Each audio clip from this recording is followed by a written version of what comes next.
Hi there. Thanks for tuning in for another episode on this shifting real estate market and the latest news.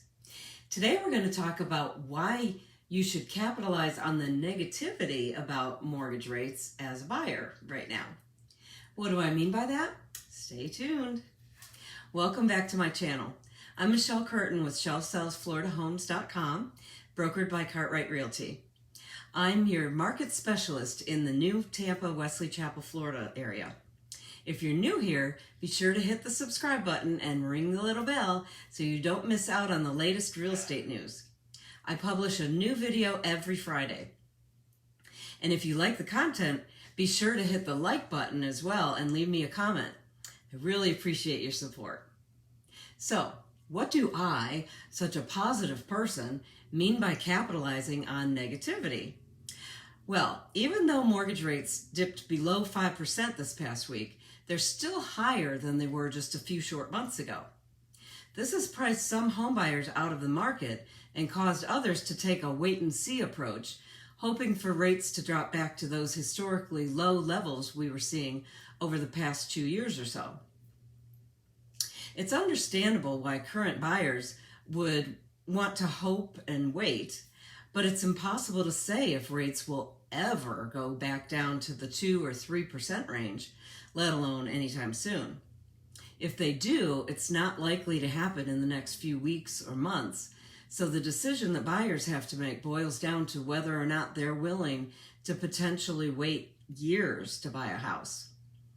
That said, based on a recent Market Watch article, buyers could inadvertently be costing themselves more money by waiting for rates to come down.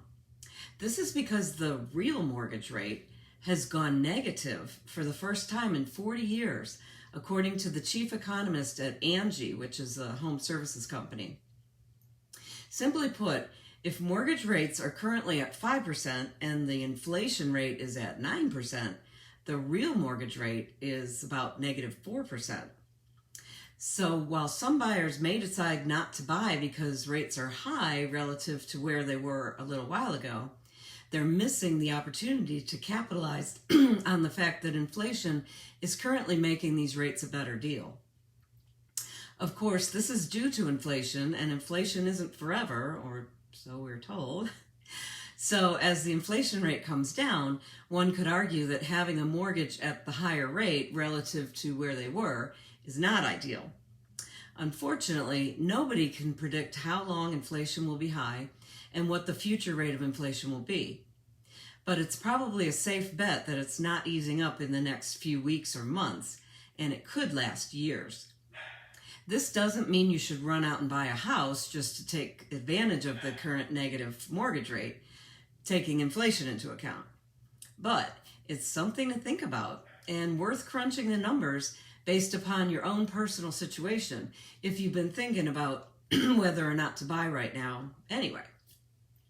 So the bottom line, mortgage rates are higher than they were a short time ago, but that doesn't mean they're not a good deal. Due to inflation, the current mortgage rates are actually negative for the first time in 40 years.